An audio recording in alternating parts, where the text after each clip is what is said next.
Hare Krishna. Hare Krishna. So I welcome all of you for today's session. So today we have this auspicious occasion of Shivratri. So that's why we have selected this topic of Lord Shiva, the greatest Vaishnava. So online, am I audible to all? Hello?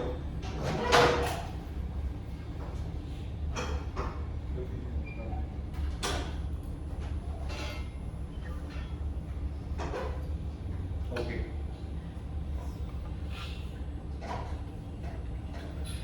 So I'll just put this on full screen.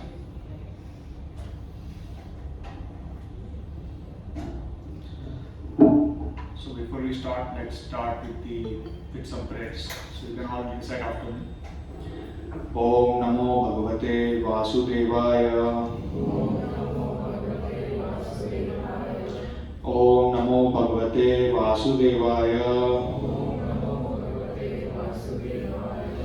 Om Namo Bhagavate Vasudevaya. Okay.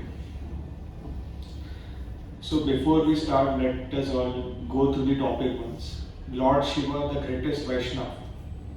So when we say the word Vaishnava, what are the qualities which come to your mind?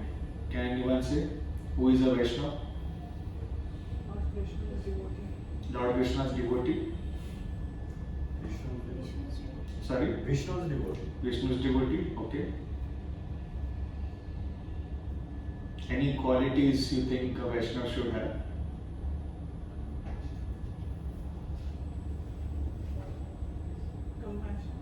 Compassion. There's so many qualities, right? You think about Lord Shiva, you think about Prahlad Maharaj, so many qualities they have. So what all qualities are there in a devotee or a Vaishnava?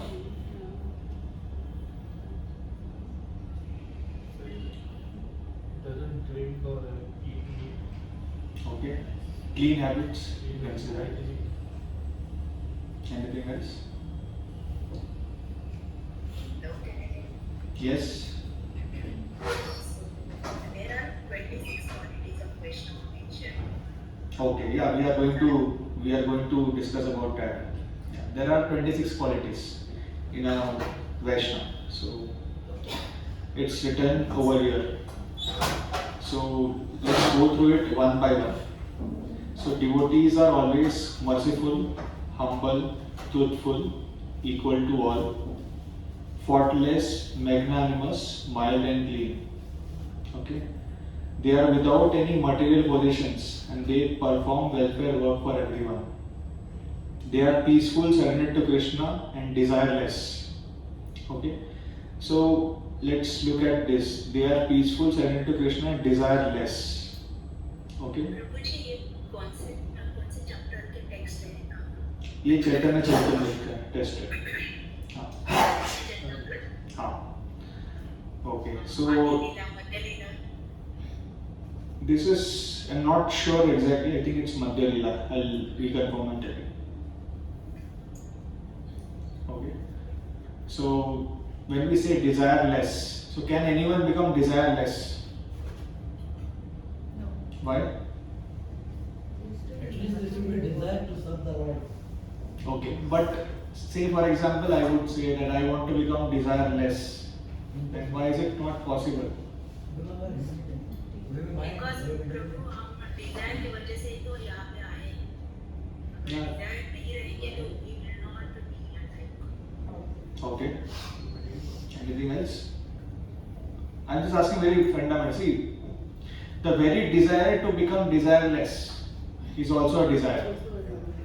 Right? So it's a very basic question that I'm asking. So it's actually not possible to become desireless. Even the desire to become desireless is a desire. मेरी इच्छा है कि मैं इच्छा से मुक्त हूँ, वो भी एक इच्छा है, right? So when it's written over here that they are peaceful, surrendered to Krishna and desireless, it actually means that you have to be free of any material desire. So what is material? Anything which is independent from Krishna, मतलब कृष्णा से अलग होके अगर मेरी कोई इच्छा है So that is called material. So devotees are desireless in that sense. But devotees also have desires. They have desire to serve the Lord, to serve the devotees, to progress in Krishna consciousness. So we have to be very cognizant of these technicalities when we look at the qualities. They are indifferent to material acquisitions and are fixed in devotional service. They completely control the 6 bad qualities: lust, anger, greed, and so on forth. They eat only as much as required and they are not inebriated. They are respectful, grave, compassionate, and without false prestige. They are friendly, poetic, expert, and silent. So let's concentrate on this last sentence. They are friendly, poetic, expert, and silent. So don't you see like a contradiction over here? So they are poetic and they are silent. So how can someone be silent and be poetic at the same time? Poetic means not telling anything very directly but suggesting. Okay. Anything else? Yes, Prabhuji? We are only related to Krishna, but the quality. Yeah, good. Any other answer?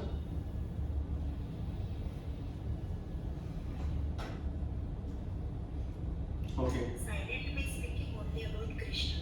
Yeah. So basically whatever you have said, everything is true. So when we say poetic and silent, so I'll just give you an example. Let's take the example of 6 Goswamis. So 6 Goswamis are the most exalted devotees of Lord Krishna. Out of them we have Rupa Goswami. So Rupa Goswami has written a book. It's known as Nectar of Instruction. Right? So if you read that book, it has only 11 verses. सिर्फ 11 श्लोक है उस book में. But those 11 verses, they have the entire devotion service. मतलब भक्ति में जितने भी चैप्टर है from the basic ABC से एकदम ultimate, everything is compressed in those 11 verses. So that's what it means to be poetic and silent. Silent means, as like you already pointed out, that they speak only about Krishna. They do not talk prajalpa, right? Or whatever they are speaking, it's everything about devotion. And at the same time, whatever they speak, it is like condensed with a lot of meaning. So even if they speak a single word, that single word will penetrate the hearts of people and it will make them devotees. Like their one sentence has so much of meaning, so much of taste in that. So that's how devotees are poetic and silent. Then devotees are always tolerant, forbearing, and very merciful. They are well-wishers of every living entity. They follow the scriptural injunction because they have no enemies. They are very peaceful. These are the decorations of devotees. Then it is the verdict of all Shastra, great percentage, that service to pure devotees, path of liberation. So basically, like if you count all these qualities, there are 26 qualities. Like as rightly pointed out by Mataji, there are 26 qualities in a Vaishnava. Now coming to our topic, which is Lord Shiva. So of course, Lord Shiva has all these 26 qualities, but we will talk about some of these qualities, right? So one of the most important qualities of Lord Shiva is simplicity and humility. Simple matlab he is very subtle, and humility matlab he is very humble, बहुत ही विनम्र है, right? Simplicity and humility. So can anyone give any example why Lord Shiva is considered to be simple and why is he so humble?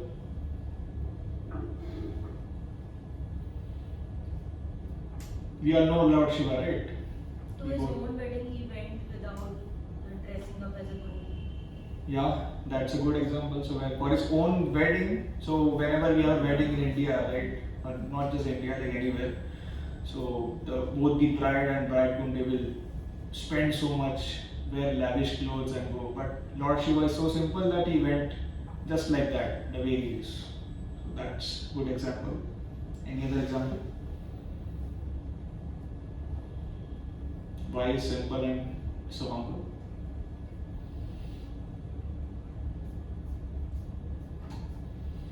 Okay, let's see. So Lord Shiva, he has all the wealth and power in the world. इस संसार में जितना भी धन है, जितना भी ऐश्वर्य है, जितनी भी शक्ति है, सब शिव जी के पास है. He has everything, right? Why he has everything? Because he is the husband of whom? Durga. Shivji is the husband of goddess Durga. And who is Durga? She is the material energy, you can say, or the material creation. So whatever things we can see around us, all the material creation, Durga Devi is the personification of that. Right? She is material energy. And Lord Shiva, being the husband of goddess Durga, he is the possessor of all the opulences in this material world and beyond. He is the possessor of all opulences, all the energies and all the qualities. Despite having so much wealth, so what happens? In a world, if you see suddenly someone becomes very rich, then what happens? Arrogance. He becomes very proud. He starts feeling that I am a big guy. I should go and give talks on YouTube. He becomes a motivational speaker, gathers a lot of followers on Instagram here and there. So they may appear to be very humble, but internally they are not actually that much humble, right? But Lord Shiva, though he is the most opulent, he is the most successful, he has the most, you can say, most powerful. Despite all this, what does he do? He sits very simply, very humbly, wearing minimal clothes, tiger skin, and he always resides under a banyan tree. So this is called humility. He has everything. He has all the wealth in the world. But despite that, he has not even constructed a house for him. He is residing under a banyan tree, and he wears only a tiger skin as dress. So this is called humility and simplicity. And he is the one who excels in that. There is no one who can beat Lord Shiva in simplicity and humility.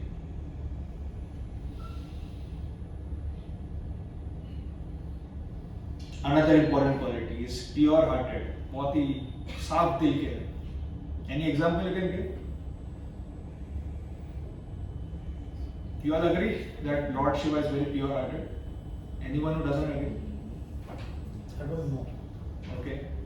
So any examples where he displays this pure-heartedness? साफ दिल जो है.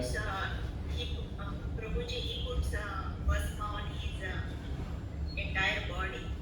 I mean, no god puts bhasma on which is a dead body's stuff on his body as a symbol of. Yeah, I understand what you're saying, but if somebody is putting bhasma, then ideally they should become impure, right?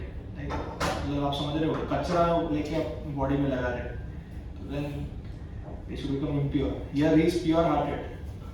Your example is good, but not relevant in this context.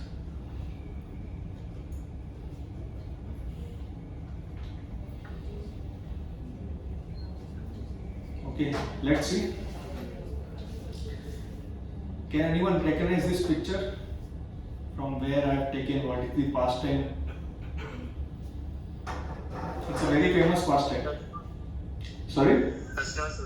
Yeah, he is Bhasmasur. I hope everyone has heard about Bhasmasur. So I'll relate this pastime in very short so that those who have not heard about him will know. So there was a demon, Asur, with the name Bhasmasur. So he was continuously praying to Lord Shiva for many thousand years. And at last he was about to offer his head as a sacrifice to Lord Shiva. So Shiva, being pure-hearted, he immediately came in front of Bhasmasur and asked him that, why are you sacrificing your life? So what do you want? So Bhasmasur said, I want a boon. I want a boon. What is the boon? Can anyone say?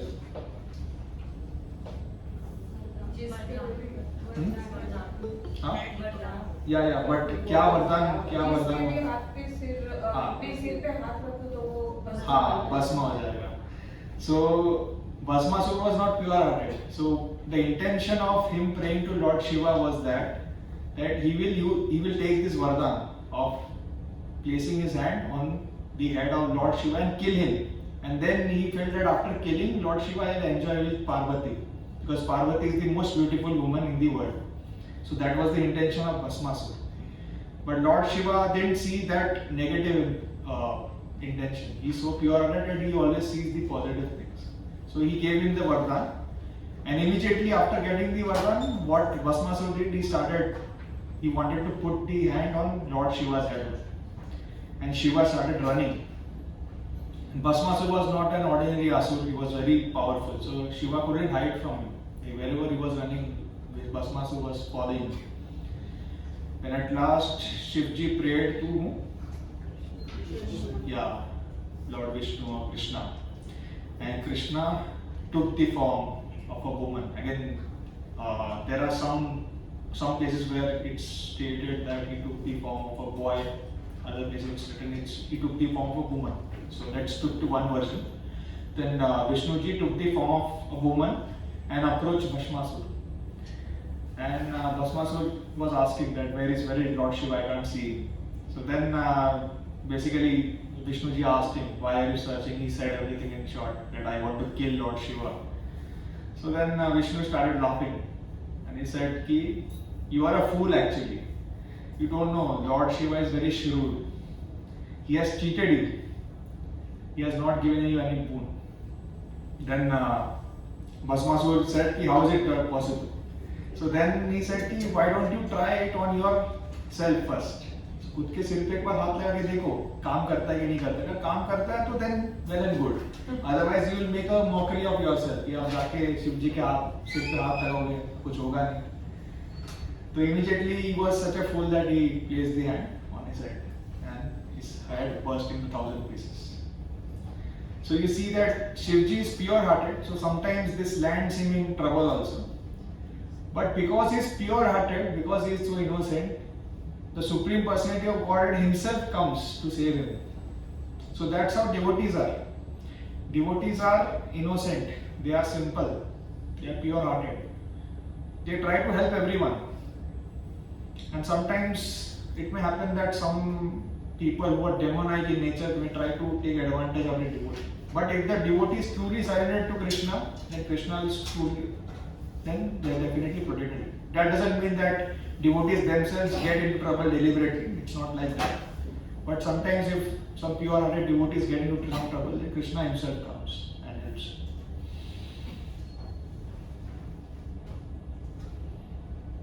And this is another famous name, Bholenath, Lord Shiva.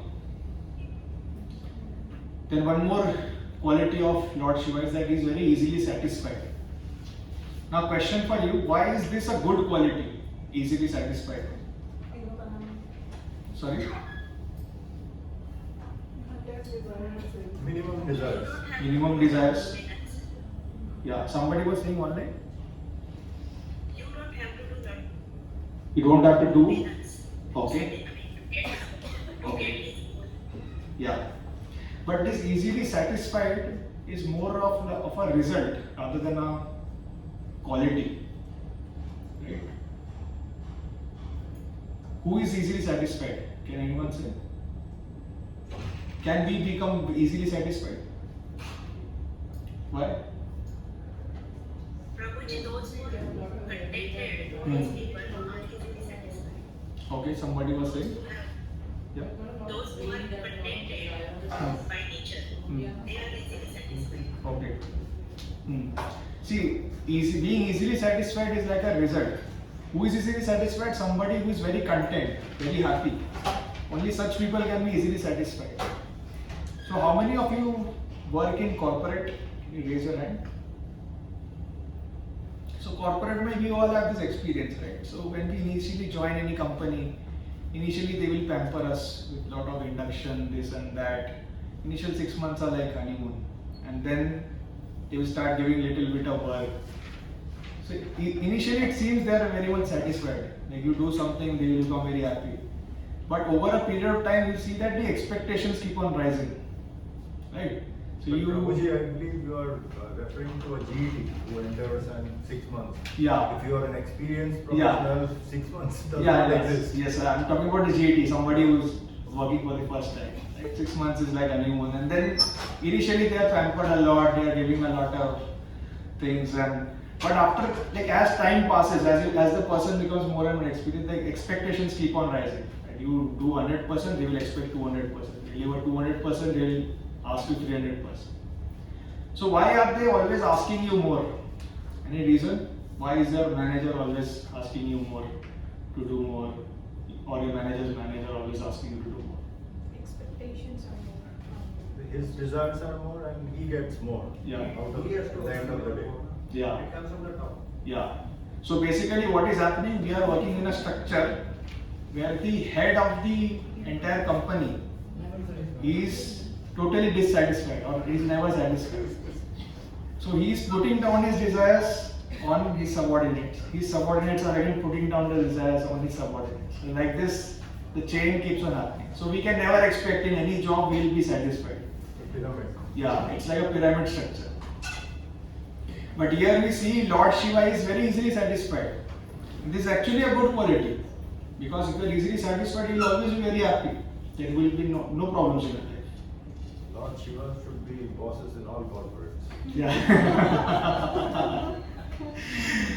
He is the boss. He is the boss of this material creation. The only thing is that we don't know that he is the But all boss. across we don't see any quality like Shiva's quality in any of the bosses. Yeah, that is the problem. Now, if you will become boss of all corporate, then we all will become responsible. Yeah, interesting topic. Yeah, so coming back to the topic. So he is given another name. It is known as Ashutosh. So Ashutosh in Sanskrit is known as someone who is very easily satisfied. So does anyone know how do we please Lord Shiva? Is he very easily satisfied? So if you want to please him, yeah. Yes. So all of you know. So we all know how to butter him. Yeah. So simply by offering bay leaves and water, he is satisfied. So that's the reason why Shivji is very popular, right? Lot of people who otherwise don't go to temple, they will also go and offer water, bay leaves and everything to Lord Shiva and ask that मेरा promotion हो जाए, या फिर job लग जाए, जो भी हो, या फिर शादी हो जाए. So he'll ask all these things to Shivji.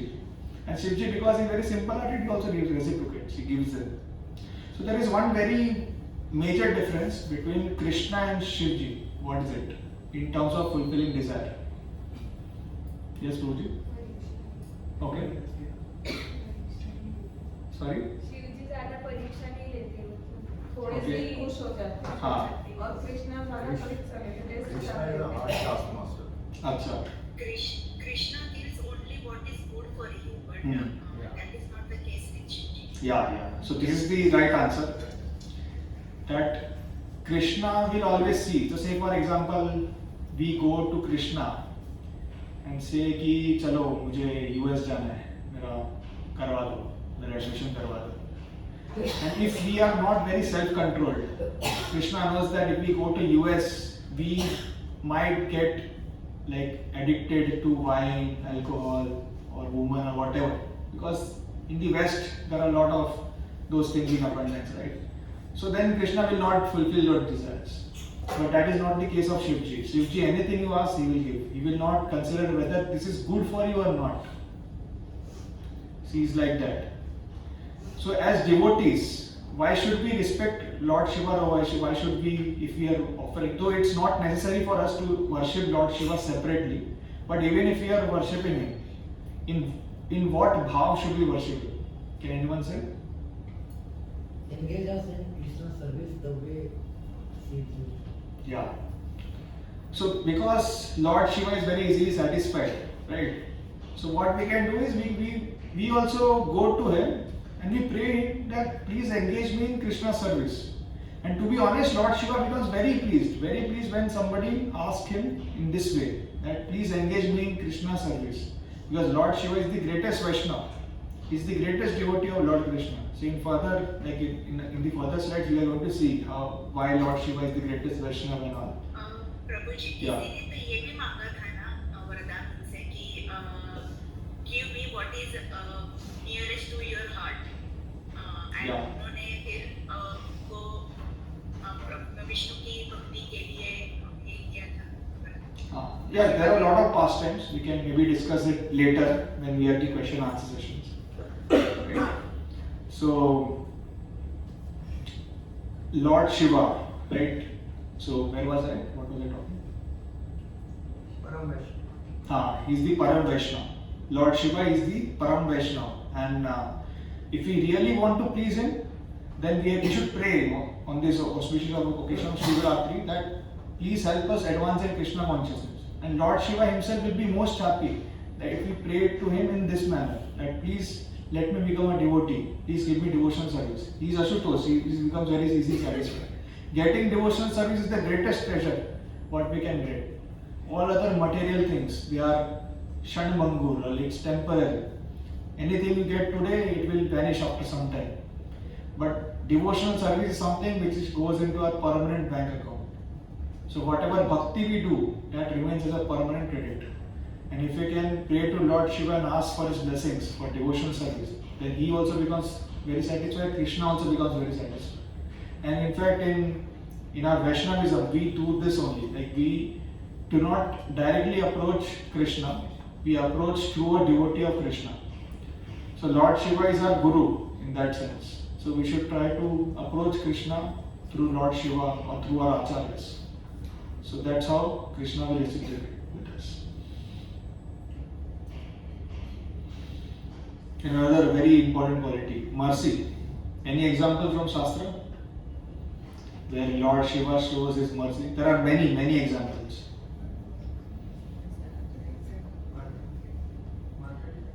Sorry? Markandeya. Yeah, Markandeya. So Markandeya Rishi. So Markandeya had a very short lifespan. But to save Markandeya Rishi, Lord Shiva himself came and killed the Yamraj. So that is a good example. Any other example? Sorry? Samudra Vandana Vishwara. That is the best example of mercy. So that we have already covered here. So what happened was when the ocean of milk was being churned by the demigods and the asuras. So they were expecting nectar to come out.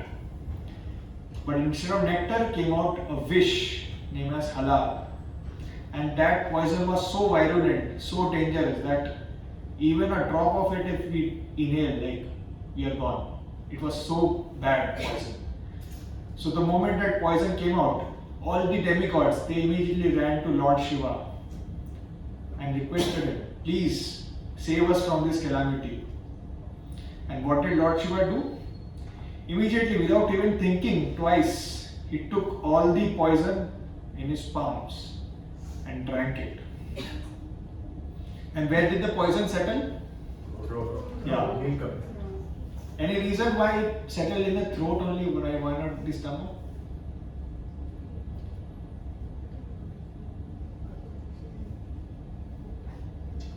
Okay. So Lord Shiva could have stored that in stomach also, nothing would have happened to him. So it's not that gale mein rakh diya iske liye unko kuch hua nahi. It's not like that.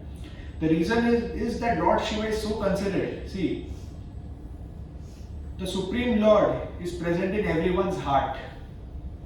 So if he would have allowed the poison to go through these windpipe, through the esophagus, then the poison, he felt as if the poison would have affected the Supreme Lord.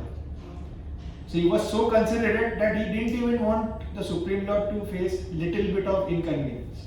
That's the reason he stopped the poison at the throat. And it turned, as a result, his throat turned Neel or blue. That is why he got a name also, Neelkant. That is why he is known as Neelkant. So this is the beauty of devotees. So if you imagine someone who has a blue throat, right? You would think that this person maybe has a disease or that person has a defect. But the beauty of devotees is that these so-called defects are also like ornaments for them. Right? You see Lord Shiva, he has a blue throat, and this blue throat is actually accepted as an ornament, and he has been given a name, Neelkant. So that is the beauty of devotional service.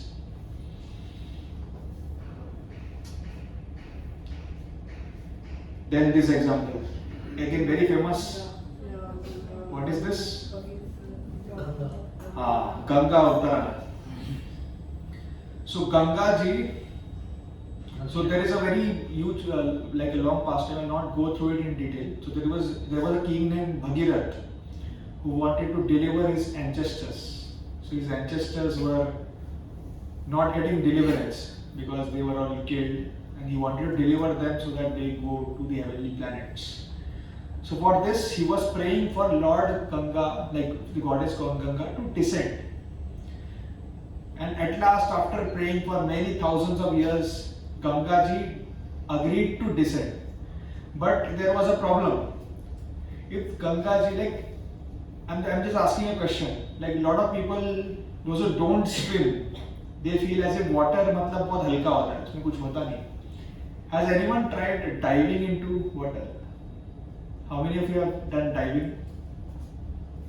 अगर सही से dive नहीं करते हो तो क्या होता है? Yeah. So if you fall down flat on water, it will hit you like rock. And in fact, if you fall down from a height, you may die also if you are not falling properly. And this is just few feet, right? Can you imagine Ganga ji falling from some other planet altogether, from Brahmalok? Brahmalok is the topmost planet in the material world. From there, she is falling to earth. So what is the velocity? What is the impact? What is the pressure that will be created? So Ganga ji said that if I fall down directly, then the earth will break into pieces. She won't be able to take my pressure. So when Bhagirath understood this, immediately he approached Lord Shiva and asked him to act as a pressure breaker, right? And Lord Shiva agreed. So what did he do? He acted as a barrier in between, so that he broke the force of Ganga during the descent. And even today, like Ganga is coming from the Jata of Lord Shiva. Then there is another example. Can anyone guess what is this example? It's little difficult because it's not very well known. Sorry? So there are three cities, three heavenly cities, or we can say, and it has been destroyed by Lord Shiva. Anyone knows? Okay, so I'll just talk about his pastime in short. So there were three demonic brothers, Asuras, and they had prayed to Lord Brahma. And whenever these Asuras they pray to Lord Brahma, they normally ask for something which is very close to immortality. So say for example you take Hiranyakashipu. So he asked him for a boon which is very complex, neither on earth nor on sky, this and that. So like this, these three brothers, what did they ask? That we want three cities. These three cities should be far away from each other. Like one city in heavenly planet, another city in the sky, another city on the earth. And nobody should be able to destroy these three cities. Unless, like the only way to destroy this city is to destroy all three of them simultaneously with one arrow. That was the condition. So it was like almost impossible thing. You can imagine like three cities at different places and you have to destroy all the three cities with one arrow at the same time. So it is almost impossible. So the moment they got this vardhan, this boon, immediately they started doing a lot of atrocities on the demigods. And here again, Lord Shiva came to the rescue. So he fired one arrow. Can you name what, or can you guess what is the name of the arrow which he fired? Yeah, Pashupatastra. So that is the main weapon of Lord Shiva. Using that weapon, he can destroy the three worlds in a twinkling of the eye. He used that weapon on all the three cities and destroyed all three of them simultaneously. So that's the reason why he is known by a name. No, he is known as Tripurari. Tripur means three cities. Tripurari means conqueror of three cities or destroyer of three cities. So Pashupatinath example will also come, that will come later. Another example. Yes, Prabhu? Okay. So next example is equal vision. Prabhu ji, we can take questions at the last because मतलब बाद में लेते हैं, बहुत सारे slides हैं अभी भी, last में मैं टाइम लूँगा, ठीक है? Equanimity or equal vision towards all. So what does it mean? According to your understanding, what does equanimity mean? In a same. सबको सेम. अच्छा, ठीक है. तो आपके सामने समझो कोई एक पर्सन आ जाए और एक शेर आ जाए, क्या आप सेम देख पाओगे उनको? राइट. सो बोलना इजी है बट प्रैक्टिकली करना बहुत डिफिकल्ट है. But Shiv ji was the role model in that quality. So let's see. So somebody said Pashupatinath. So Shivji is known as Pashupatinath because he takes care of all the animals. So generally जो भी देवता होते हैं, they are like specific to certain things. जैसे इंद्रदेव जो है वो rain को कंट्रोल करते हैं, वरुण देव जो है सी को कंट्रोल करते हैं. ऐसे देखो एनिमल्स को कोई रिस्पॉन्सिबिलिटी लेता नहीं. But Lord Shiva is someone who takes care of all the living entities, including animals. So that's why he is known as Pashupatinath. Then there is an injunction in the scripture. Scriptures say that you should always stay away from snakes and ghosts. Okay? Why do they advise us in this manner? They are saying that in a way like you have to be equanimous, but they are saying that you stay away from snakes and ghosts. Why?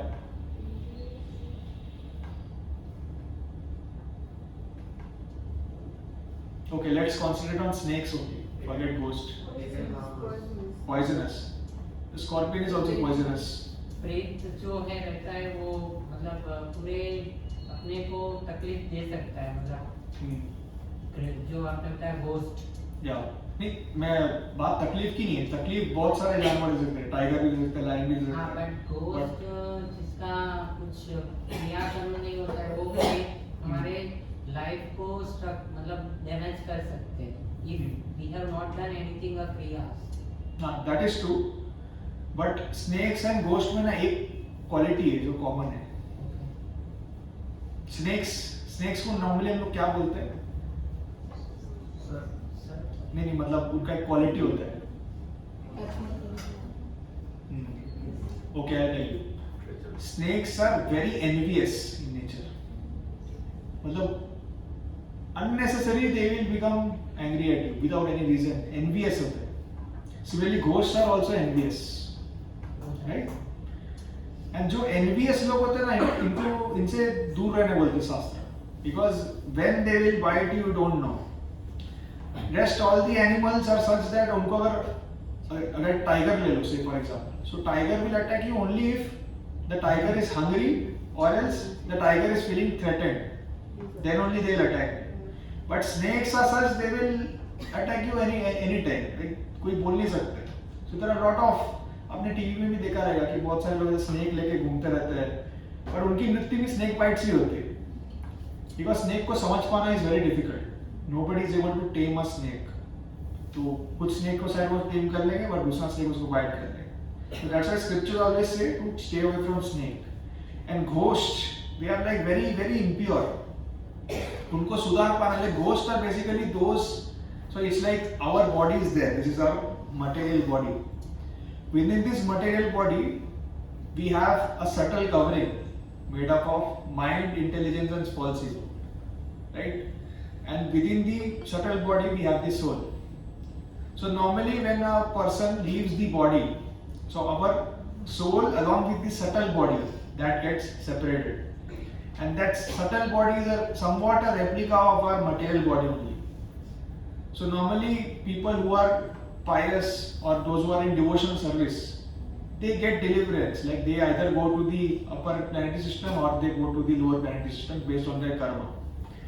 But there are certain cases like certain living entities whose karma is not complete or else they are very envious in nature. So thus such souls, they roam around here and there. So mostly they are very envious. They want to take revenge on someone. right? So these ghosts and all, they are like very vengeful. They can harm anyone. So that's why scriptures always tell us to stay away from snakes and ghosts. But what do you see over here? That Lord Shiva, he embraces them also. So he is known as Bhutanath. So Bhutanath has many meanings. One of them is that he is the Lord of the ghost. And he has put a serpent around his neck. And that serpent is not an ordinary snake, it's Vasuki, the king of the snakes. So Lord Shiva is so merciful that even those species, like which the scriptures say that आप इनसे दूर रहो, उनकी भी वो ख्याल रखते हैं. He is taking charge of them also.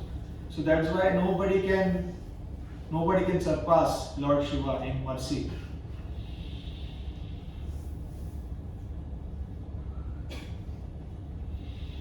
Then Lord Shiva, he is also Dwarpal. Dwarpal means the gatekeeper of all the dhams.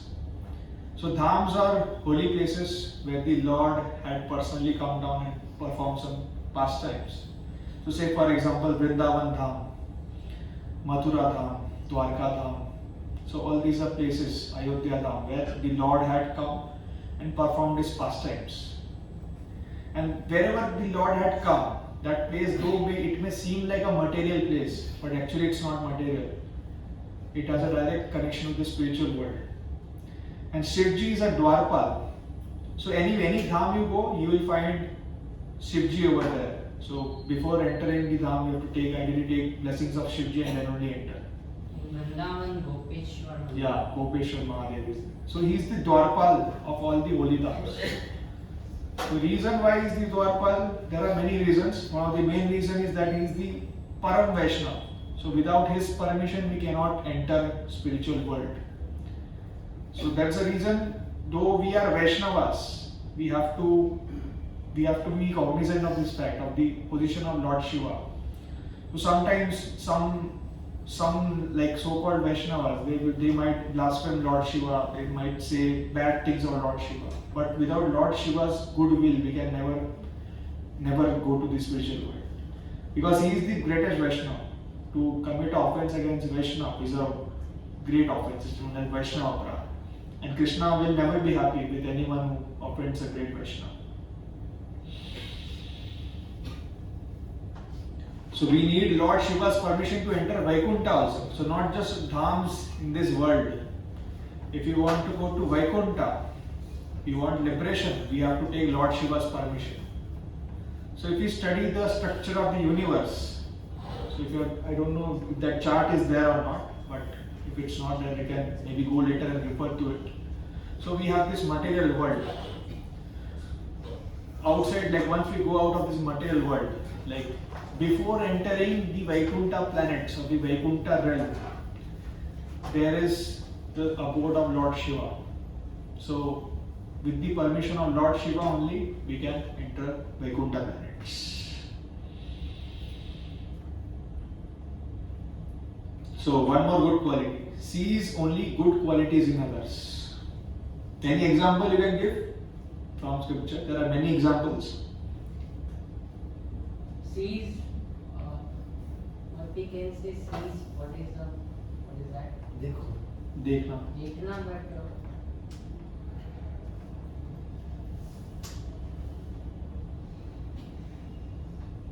नहीं, जो बताना हिंदी में बोलो चलेगा. Anybody who has given both like Ram, the Ram was a very atrocious. Ram was a Ram, but still he came up because he was worshipped. Yeah. So you can see the example of Ravan. We can see the examples of Bhasmasur also. So Lord Shiva is only looking at good qualities. So there are a lot of instances. So one instance we can see in detail maybe. Does anyone know what this picture is? It's a sacrifice, very famous sacrifice. Sorry? Yeah. It's Daksha Yajna. So just to give a background to everyone. So what happened is that Daksha was the Prajapati. Right? Prajapati means a demigod who has been given the responsibility to increase the population of the creation. and he had many daughters. He had 60 daughters. Youngest of them was Sati. And Daksha had given the freedom to his daughters that you can select whomever you want to be your husband. So naturally all the daughters, the 59 daughters, they all chose opulent demigods or kings who are wealthy, rich, beautiful. They chose such kind of demigods to be their husbands. And Daksha very happily gave marriage to all his daughters. Now the last daughter, which is Sati, she chose Shiva. Now if you look at Lord Shiva, though her choice was completely perfect, right? Because Lord Shiva ultimately he has all the wealth, he has all the opulences, he's full in everything. But if you see him from an external point of view, he looks very niggardly. He doesn't dress well, he doesn't have a house, he has a snake around his neck, he's always like covering himself with ashes, he doesn't take a bath, he roams with the ghost, with the snakes, he goes to crematoriums. So externally, from an external point of view, he doesn't seem to be a very good bridegroom. So Daksha, because he was a materialist, not a devotee, he could not understand the glories of Lord Shiva, and he thought, what did you do, Sati? Like, what kind of choice you made? You had so many choices, you chose Shiva out of all of them. But Sati was very adamant. She was determined she would marry Lord Shiva. Then Brahmaji, who is the father of Daksha, he told Daksha that your daughter has chosen the right husband. Lord Shiva is the ideal husband in this material world. So that's the reason why we have this custom in India, right? Especially women who want to get married, they go to every Monday, they pray to Lord Shiva. So the custom is that you pray to Lord Shiva to have a husband like him, because he is considered to be the ideal husband. Why is considered to be the ideal husband?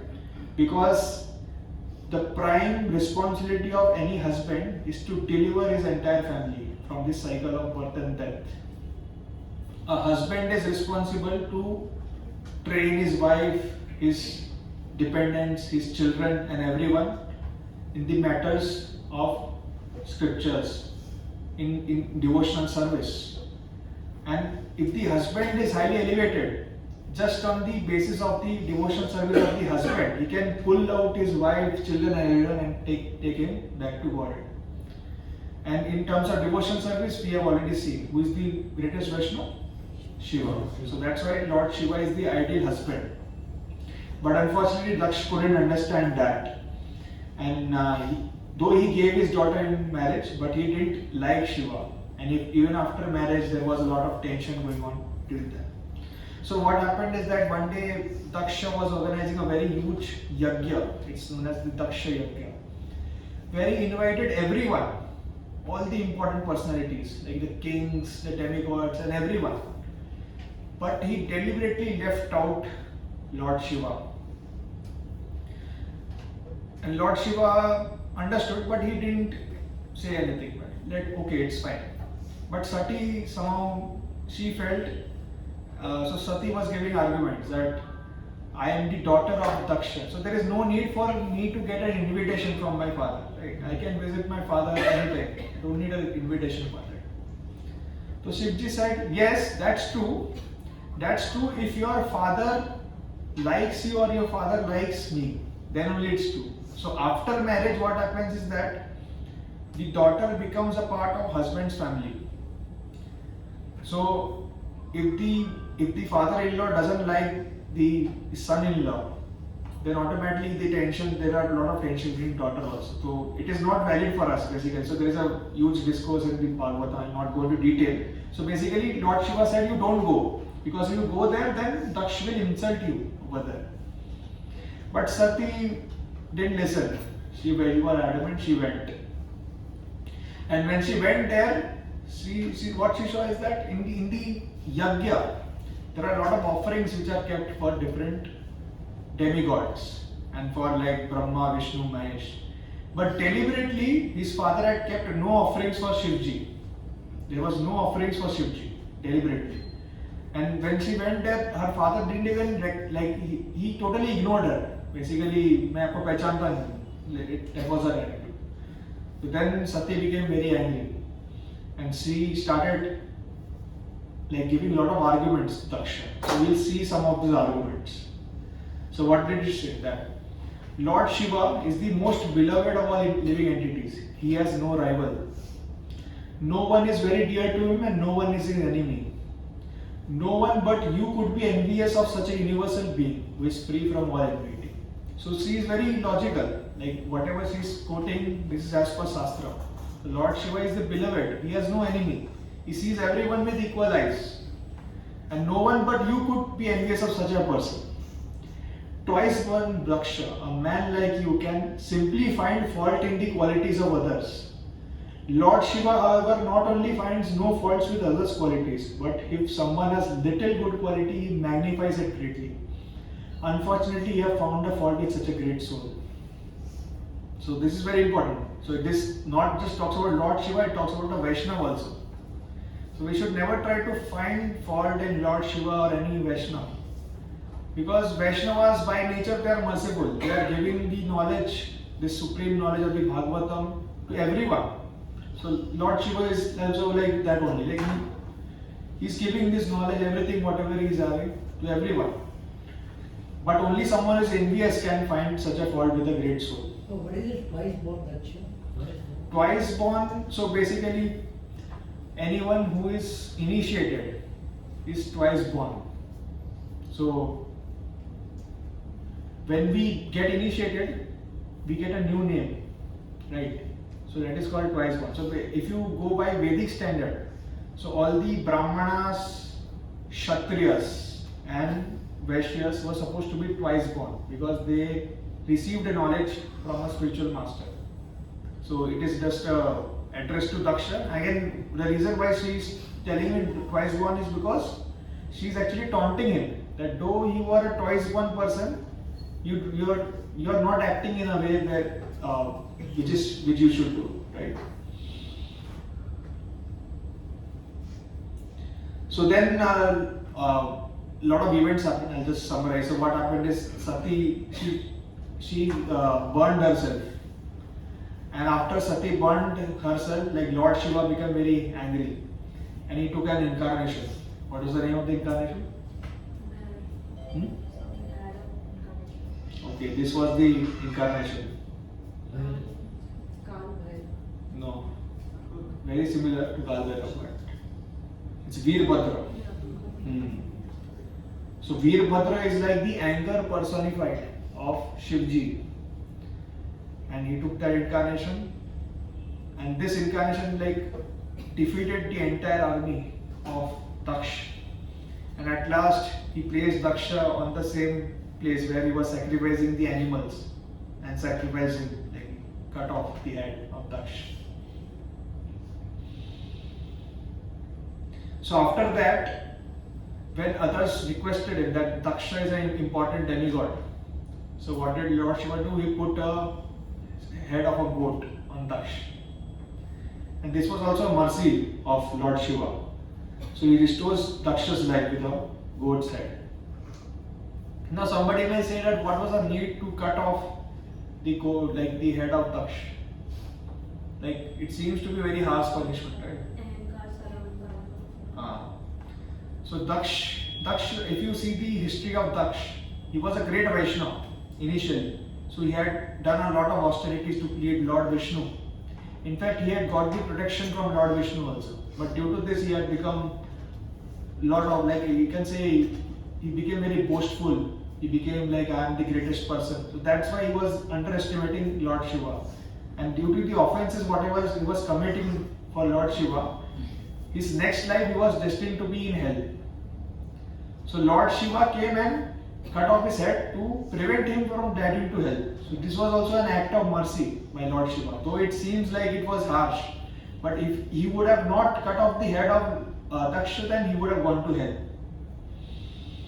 So Daksha, after getting the head of the goat, he understood that he has sinned, and he started praying to Lord Shiva. My dear Lord Shiva, I committed a great offense against you, but you are so kind that instead of withdrawing your mercy, you have done me a great favor by punishing me. Now this is again a quality of Vaishnava. So sometimes we find that some senior devotee or some our Guru Maharaj, they will chastise us, they will shout at us if we do some mistake. And if we are not very open to feedback, we might feel that why is he shouting at us, right? But actually he's doing a very great favor by shouting at us. Because if he doesn't shout at us, it means he's not showing his mercy. He's ensuring that मैं जो कर रहा हूँ करता ही रहूँ, and then I will go to hell. So if in order to correct someone, a Vaishnava will sometimes chastise that person also. And this chastisement is not that because the Vaishnava is not he's an enemy or something like that. Vaishnava is merciful. That's why he's chastising. So I did not know your full glories. For this reason I threw arrows of sharp words at you in the open assembly. Although you did not take it into account, I was going to hell because of my disobedience to you. And you who are the most respectable personality, but you took compassion upon me and saved me by avoiding punishment. I request that you be pleased by your mercy, since I cannot satisfy you by my words. So this punishment was also a mercy of Lord Shiva. Prabhuji, Yes. दक्ष को क्यों मारा शिवजी? दक्ष को इसलिए मारा था क्योंकि बहुत सारे रीजंस है. एक तो है कि सती had committed suicide because of Daksh. So Shivji was angry. Other thing is that Daksha had committed a lot of offenses against Shivji. Right? So though he was not realizing committing offenses against a pure Vaishnava, it's a greatest crime. So if somebody is doing that, he is going to hell is guaranteed. And by killing Daksha, what he did is effectively killed the pride of Daksha and made him realize that he is on the wrong path. And then after having the head of the goat, Shivji again, Daksha came back to track and started doing bhakti. So that's the reason why he killed him. Is Mahesh and Shiva is not same? That is a technical question. I'll talk to you later. Control over senses. Sometimes we have to show who is the boss, is it? Sorry? No, it's not like that. No. If we are saying that's a problem. Like because we are material, we are feeling as if Lord Shiva showed him that I am the boss. It's not like that. Lord Shiva, even in his anger, he was merciful. He's not like that. Then control over senses. This is again very important quality of Lord Shiva. Any example you can think where Lord Shiva has shown tremendous control over his senses? Okay, I'll give you a hint. So after Sati burned herself, she reincarnated as someone. Yeah. So this is related to this only. Control over senses. Yeah. So I'll just relate this past time. So Lord Shiva is perfect example of the yogi. So what happened is that Sati was reborn as Parvati. And of course, Parvati, because she is Sati herself, from her childhood she was attracted to Lord Shiva and she was determined that she would get Lord Shiva as her husband. So Lord Shiva was praying and he was completely determined that I will, because he was so much, the experience in married life was so bad for him.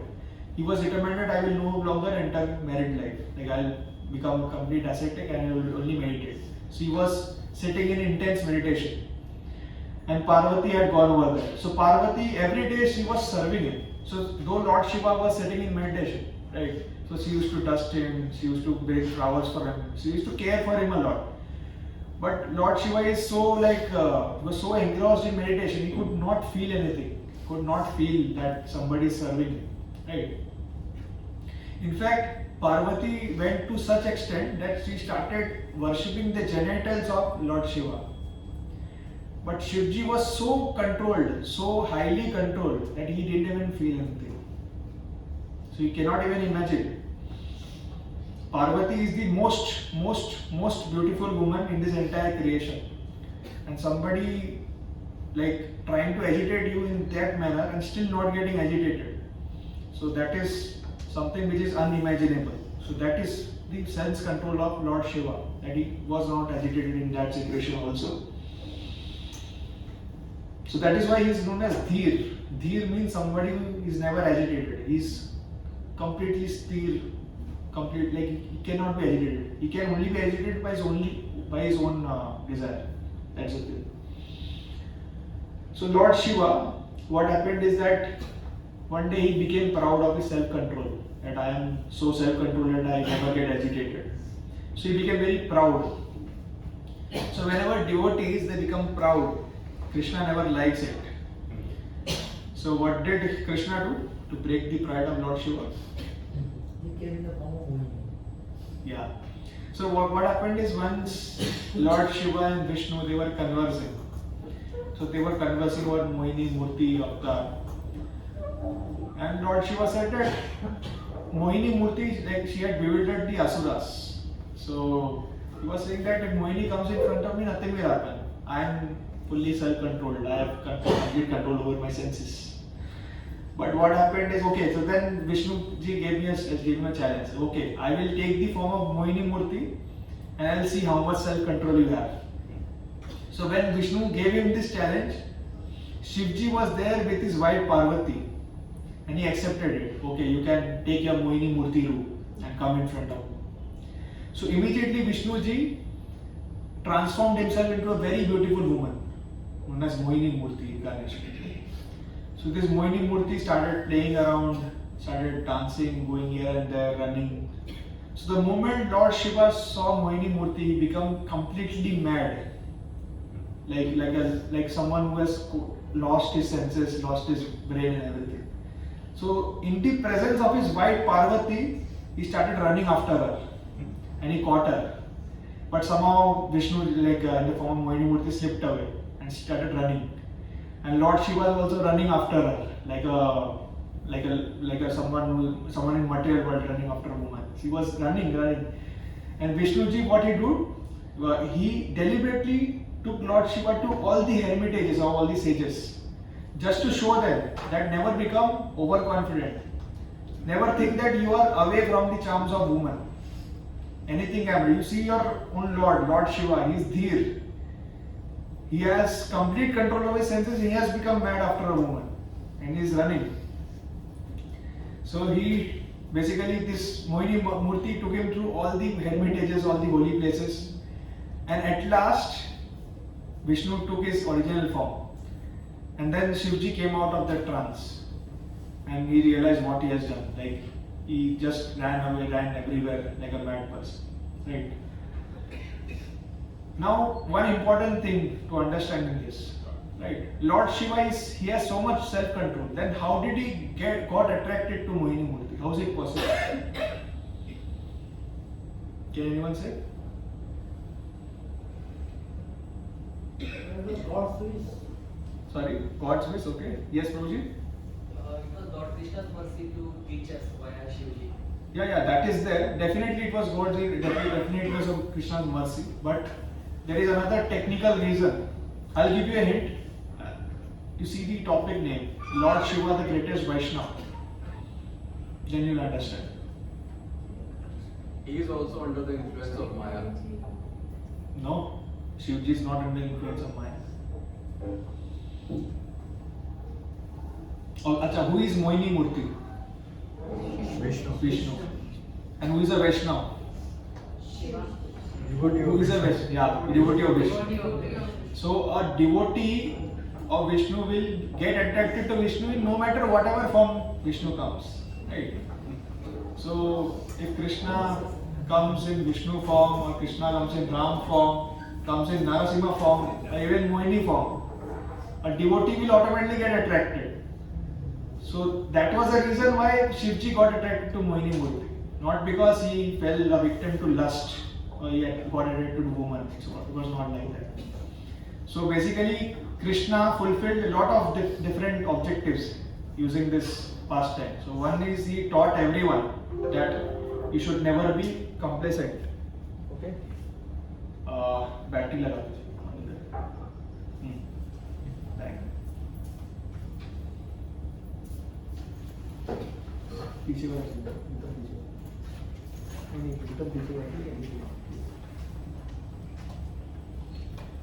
So basically in this same example, Lord is teaching a lot of lessons that you should never be complacent, and at the same time it's not So a lot of people, when they read this pastime, especially Shaivites, they feel as if it's insulting to Lord Shiva, but it is actually not, because Lord Shiva is a Param Vaishnava, and that's the reason why he's getting attracted to Mohini Murti. So it's not insulting to Lord Shiva also. It shows his greatness.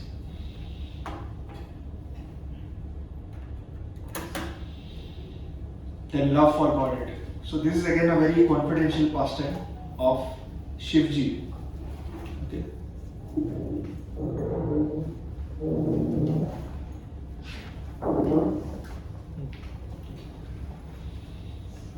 Anyone knows who is this personality? He's Chaitanya Mahaprabhu. So Chaitanya Mahaprabhu is the incarnation of Krishna himself in this age of Kali Yuga. He has taken an incarnation as his own devotee to teach us how to do bhakti. And here we see that Chaitanya Mahaprabhu and Shivji, they are embracing each other. There's so much of love between them. So in fact, it is said that Shivji is so dear to Lord Krishna that if you see the heart of Lord Krishna, half of it is occupied by Lord Shiva. He's so much dear. So once what happened is that when Krishna came down to this material world and was doing these pastimes in Goloka, in Vrindavan over here, so Shivji wanted to have a darshan of Krishna in his childhood form, Pal Swarup ka darshan lena. So Shivji went over there in the guise of a mendicant, as a sage. So Yashoda Ma, she denied entry to him. Why did she deny? Because she thought that who is this person? He's so unclean. He has a snake around his neck, and he has put ashes. Doesn't take bath. So if he goes before Krishna, then Krishna will get frightened. So she denied entry to Lord Shiva. So Lord Shiva became very unhappy, and he sat outside. So after Lord Shiva went away, then immediately Krishna understood that his dear devotee Lord Shiva had come and he was denied entry. He started crying. He started crying like anything. Continuously he was crying. So Mother Yashoda tried everything, fed him milk, gave him everything, whatever tricks she could do, she tried everything, but nothing was happening. Then someone asked her, did someone come to see Krishna? So did something happen? So then Yashoda Ma said, "Ha. In the morning there was a very dangerous looking Baba who came. And after he went away, Krishna started crying. So then that person suggested that you better search for this Baba and call him. I think because of him only Krishna is crying." So she went outside and again saw Lord Shiva. Of course, she didn't know that she is Lord Shiva. She called him. And Lord Shiva, when he came and he embraced Krishna, immediately Krishna became very quiet. So that is the love between Krishna and Lord Shiva. Now coming to the most important question. Who is Lord Shiva? Okay. So there are a lot of conceptions in the material world. Right? Some people say he is God himself. He is the Supreme Personality of Godhead. Some people say he is Param Vaishnava, the greatest Vaishnava. Some people say he is demigod. Who is he actually?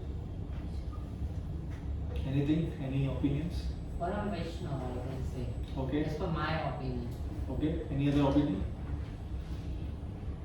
Krishna, Yes. Lord Krishna himself, Shivji is Krishna himself. Okay. incarnation. Okay. Any other opinion? He's expansion of Krishna with little less. Yeah. Okay. So we will see from the authority of scripture only who is Lord Shiva. Anyone knows who are these personalities? There are 12 personalities. Yeah. So in the matters of Vedic knowledge, there are 12 Mahajans or great personalities who have complete knowledge of the Vedas. In the Vedas, there might be contradictions given or apparent contradictions or paradoxes given. So in such cases, we should always take the authority of these 12 Mahajans to determine what is applicable or what is not applicable, right? So as we can see, like these are the 12 Mahajans. I'll just walk you through them. This is Lord Brahma. This is Lord Shiva. This is Shukdev Goswami, the son of Vyas. This is Prahlad Maharaj. This is Narad Muni. This is Janak Maharaj, the father of Sita Devi. These are the 4 Kumaras. They are sons of Brahma. This is Kapil Muni. He is an incarnation of Krishna himself, and he appeared as the son of Devavati. This is Swayambhuva Manu, the writer of Manu Smriti. This is Bhishma, grandfather Bhishma. This is Bali Maharaj, and this is Yamraj. So these 12 personalities have complete knowledge of Vedas, and we can always refer to their statements and consider them to be authoritative.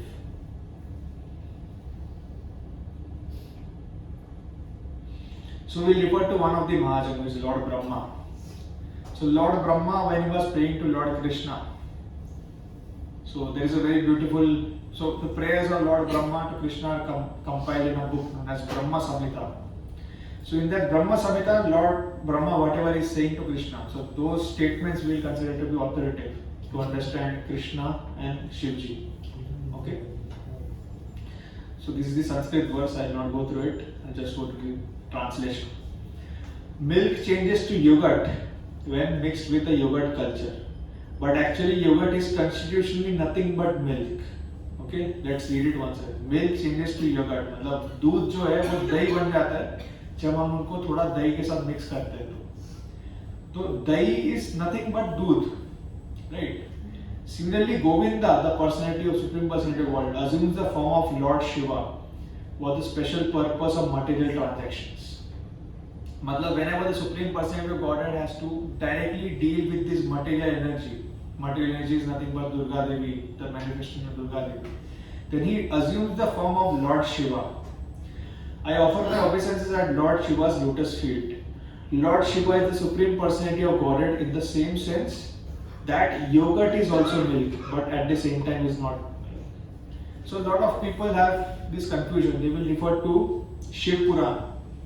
So in the Shiv Puran it is mentioned that Lord Shiva is the Supreme Personality of Godhead, right? So it is correct in this sense. Lord Shiva is the Supreme Personality of Godhead in the same sense that yogurt is also milk, although at the same time it is not milk, right?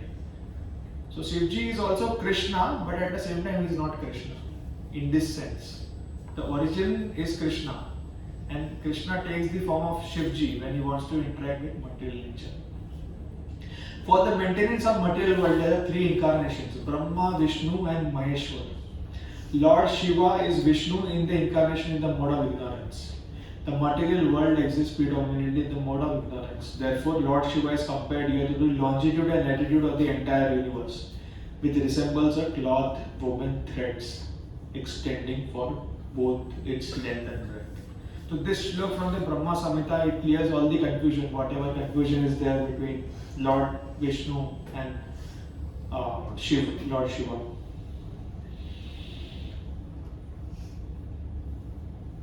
Okay. So in this scripture it is said that the Supreme Personality of Godhead, he glances over material nature and impregnates her. So this entire material creation, it's a manifestation of Durga Devi. So when the Supreme Personality of Godhead has to interact with Durga Devi, he doesn't do it directly. He takes the form of Lord Shiva and then interacts with her. So that is the reason why Shivji and Parvati, they are also known as the father and mother of the entire creation. So whatever living entities are there, not just on this earth, on any other planet, the original father and mother of these living entities are Shiva and Parvati. So that's why they are known as the original father and mother of the entire material creation, because from them all the material creation came. So once Parvati was asking Lord Shiva that the entire world, they meditate on you, and I see that you are also meditating. If you are the supreme God, then whom are you meditating on, right? So very valid questions is asking. Then Lord Shiva himself replies that I am always meditating on the lotus feet of Lord Ram. So here you see, two personalities have replied. One is Brahmaji, other is Shivji. Both are Mahajans, and both of them have confirmed the same thing. Right?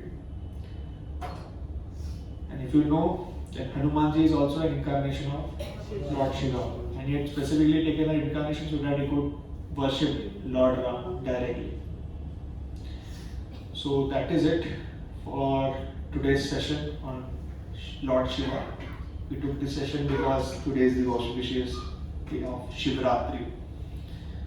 So if anyone has any questions or comments or any other things which needs more clarification, please feel free to ask me.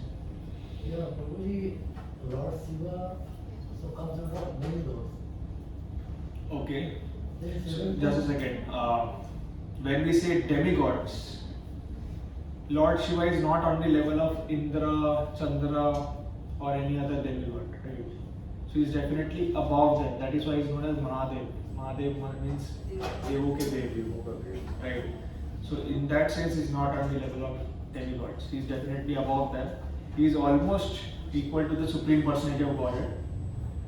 But there are certain qualities which are lesser in Lord Shiva as compared to Lord Krishna. That's the reason why, though he is the Supreme Personality of Godhead, at the same time he is not, because he is not the original. So 71:23 says that Alpa Buddhi person should not worship anyone. Yeah. So in this case, what? Okay. So when Bhagavad Gita says that we should, in fact, it's an important question. If all of you have heard that Prabhuji is asking that in the Bhagavad Gita it is mentioned we should not worship demigods. Why is it written? You have to understand, right? Normally what happens is that people are all after material desires, right? मुझे पैसा चाहिए, बंगला चाहिए, गाड़ी चाहिए. You will go do some puja, pray to a demigod. Ganesh ji ko karenge, Shiv ji ko karenge. Shiv ji is not demigod, but I'm just saying. And they will get instant benefit, whatever जो है उनको मिलता है. They become happy and go away. So in this transaction it is happening. The ultimate loser is the worshipper only, because he is not taking actual advantage. Shivji, and in fact all the demigods also, they are all Vaishnavas. They are all devotees of Lord Krishna. If we really want to take advantage of them, then we should pray for them for devotional service, or we should pray for them for knowledge. Let's take the example of Lord Hanuman. Hanumanji used to associate with Surya Dev. So Surya Dev, whenever he used to rise from the east, Hanumanji used to go and ask him questions, take advantage of the association of Surya Dev. And whenever he used to set, like entire 12 hours he was with Surya Dev. So that is how we should actually associate with demigods if we want to associate. But unfortunately, people who are less intelligent, they associate with demigods for some material transaction. That I want this, I want this. That's why in Bhagavad Gita it's not encouraged.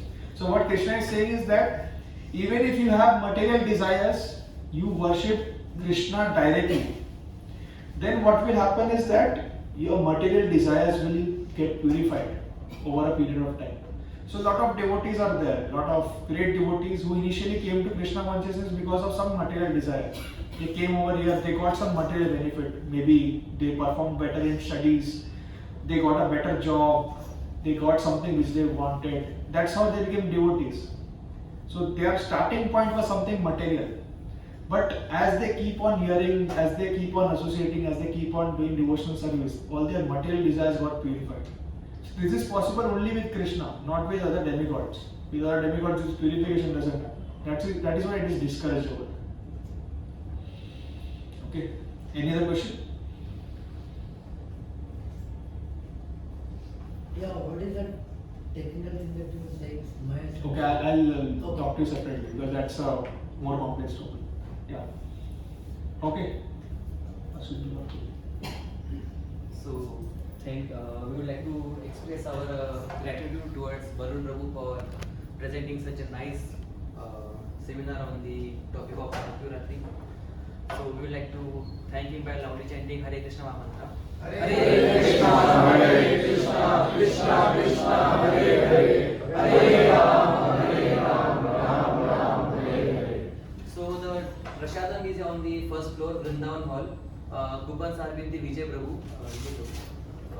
Can you please collect your coupons from Vijay Prabhu, and if any one of you have any